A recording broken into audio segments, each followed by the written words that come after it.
चलो अब हम पढ़ेंगे trigonometric ratios. Trigonometric trigonometric ratios जो आमतौर पे आपने सुना होगा, कभी साइन थीटा, फिर कॉस थीटा, फिर टेन थीटा, इस तरह सेक थीटा, कोसेक, फिर कॉट थीटा। ये असल में होते क्या है ये ट्राइगोनोमेट्रिक रेशोज? ये एक राइट ट्रायंगल में, जैसे मैंने आपको बताया ट्राइगोनोमेट्रिक होता ही है measurement of three sided figures, और थ्री साइडेड फिगर्स में यही कि जो राइट एंगल्ड हो, ठीक है ना, जिनमें एक एंगल 90 हो, दो साइड्स आपस में परपेंडिकुलर हो, इन्हीं जैसी थ्री साइडेड फिगर्स का मेजरमेंट उसको ट्राइगोनोमेट्री कहते हैं। और ये ट्राइगोनोमेट्रिक रेशोज जो है, ट्राइगोनोमेट्रिक रेशोज, ये क्या है? ऐसी ही ट्रायंगल में साइड्स का रेशो, ये असल में रेशोज होते हैं। क्या होता है, जो मैंने आपको बताया कि ये 90 है और ये एंगल है एक्यूट, ये एंगल भी है एक्यूट, हम इसका नाम देंगे राइट एंगल है, राइट ट्रायंगल है, राइट एंगल एट बी है ये। मैं इस एंगल को थीटा लिख देता हूं, इसका मेजरमेंट है थीटा, इसका नाम नहीं। जिस तरह मैंने आपको बताया कि ये नाम जो है, नाम एक होता है नाम देना एंगल का, इसका सी भी एंगल नाम है, लेकिन मैं इसका मेजर लिख रहा हूं। अगर सी को ऐसे लिखेंगे, एंगल सी, नाम है सी, लेकिन जो थीटा को एंगल थीटा नहीं, उसको थीटा ही लिखेंगे, क्योंकि थीटा में इस वक्त मेजर के बदले लिख रहा हूँ। 30, 40, 50, 60 जो भी होगा मुझे वो नहीं मालूम, मैं उसको रखता हूँ, वो थीटा है मेजर इसका, ठीक है। ये भी एक्यूट है, ये भी एक्यूट है। ये जो रेशोज है ये इन्हीं एक्यूट एंगल्स पे कैलकुलेट किए जाते हैं। यानी इस पर आकर के सबसे पहला रेशो जो है साइन ऑफ थीटा, इस तरह कोसाइन ऑफ थीटा, इस एंगल या इस एंगल पे निकाले जाते हैं। साइन ऑफ थीटा रेशो है इनमें से दो साइड्स का। किन दो साइड्स का? उसके लिए हम बहुत सारे तरीके हैं याद रखने के। हम लिखते हैं ना, सम पीपुल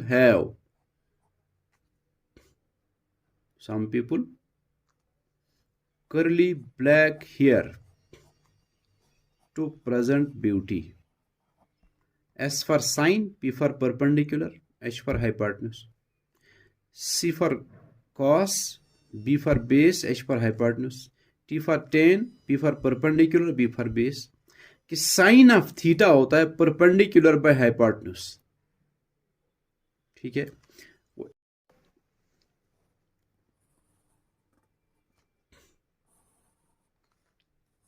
ऐसे ही कि एक राइट ट्रायंगल है, राइट एंगल बी, जो मैंने आपको बताया कि इसमें से ये इसका मेजर मैं थीटा रखता हूँ।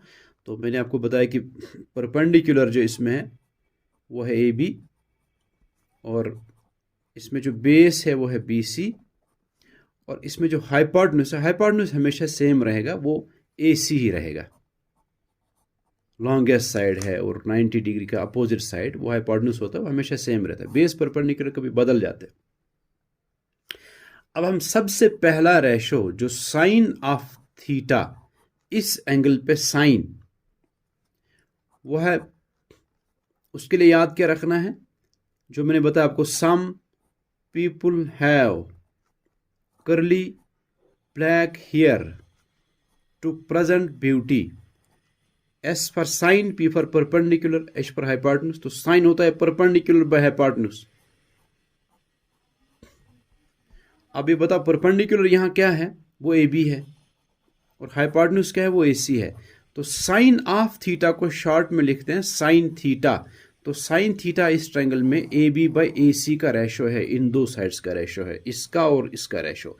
जब हम यहाँ इस पर साइन कैलकुलेट करें, ट्राइगोनोमेट्रिक रेशोज में से साइन ऑफ थीटा, तो उस वक्त इसका और इसका रेशो होगा। इसी तरह cosine of theta, curly black hair, C for cos, तो कॉस होता है base by hypotenuse, base by hypotenuse. अच्छा, तो बेस क्या है? बेस BC है इस वक्त, क्योंकि एक्यूट एंगल ये है, एक्यूट एंगल के एडजेसेंट साइड में बता रहा हूँ वो बेस होता है, इसलिए वो BC डिवाइड बाय हाइपोटेन्यूज तो सेम है AC। तो कोसाइन ऑफ थीटा को शॉर्ट में लिखते हैं कॉस थीटा। इस ट्रायंगल में वो कॉस थीटा जब इस पर कैलकुलेट करे, कोसाइन ऑफ थीटा, जिसको हम कॉस थीटा कहते हैं, उस वक्त वो इसका और इसका रेशो है। समझ गए आप, दो साइड्स का रेशो बता रहा हूं, वो इस वक्त इन दो का रेशो है। इसी तरह tangent of theta, tangent of acute angle theta, theta ये है तो वो है परपेंडिकुलर, क्योंकि to present beauty, T for tan, perpendicular by base, perpendicular divide by base, ठीक है। परपेंडिकुलर वो इस वक्त ए बी है, divide by base B C है। टेंजेंट ऑफ थीटा को शॉर्ट में टेन थीटा कहते हैं, तो टेन थीटा जो होता है वो ए बी बाई बी सी होता है, ठीक है। इस ट्रायंगल में वो A B by B C है, यानी जब हम यहाँ टेन कैलकुलेट करें इस एंगल पर, तो उस वक्त इन दो साइड्स का रेशो है, ठीक है। उसके बाद आपको और तीन रेशोज है, वो है, एक है सीकेंट ऑफ थीटा, एक है कोसीकेंट ऑफ थीटा, एक है कोटेंजेंट। ये जो साइन ऑफ थीटा है इसका रेसिप्रोकल है कोसीकेंट ऑफ थीटा, जिसको हम शॉर्ट में पढ़ते हैं कोसेक थीटा। वो रेसिप्रोकल होता है साइन का। क्या मतलब, ये इस वक्त इन दो साइड्स का रेशो है ए बी बाई ए सी, ठीक है। वो होगा A C by A B. Sine of theta होता है परपेंडिकुलर बाय हाइपोटेन्यूज, और कोसेक थीटा होता है हाइपोटेन्यूज बाय परपेंडिकुलर, इसका रेसिप्रोकल है। तो वो क्या आएगा, इस ट्रायंगल में हाइपोटेन्यूज से ए सी और परपेंडिकुलर इस ट्रायंगल में यहाँ इस वक्त इस ट्रायंगल में, इस वक्त जब हम थीटा इसको ले रहे हैं उस वक्त परपेंडिकुलर ये है ए सी बाई ए बी। इसी तरह कॉस का रेसिप्रोकल है सीकेंट ऑफ थीटा, जिसको हम शॉर्ट में लिखते हैं सेक थीटा। सेक थीटा होता है कॉस का रेसिप्रोकल। कॉस है बेस बाय हाइपोटेन्यूज, वो है हाइपोटेन्यूज बाय बेस, ठीक है। तो इस ट्रायंगल में वो किन दो का रेशो होगा, वो होगा A C divide by B सी, ठीक है। अच्छा, इसी तरह टेन का रेसिप्रोकल है cotangent, cotangent of theta. Cotangent को शॉर्ट में लिखते हैं कॉट थीटा। वो टेन का रेसिप्रोकल है, टेन है परपेंडिकुलर बाय बेस, वो है बेस बाय परपेंडिकुलर।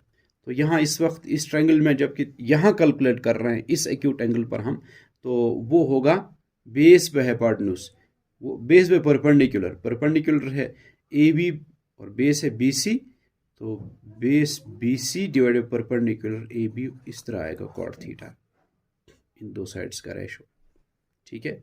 बाकी फिर थीटा अगर हम चेंज करेंगे, अगर हम एंगल, अब अगर इस एंगल को हम लिखें थीटा, तब आपका चेंज होगा परपेंडिकुलर, ये बनेगा बेस, इसको हम कल पढ़ेंगे।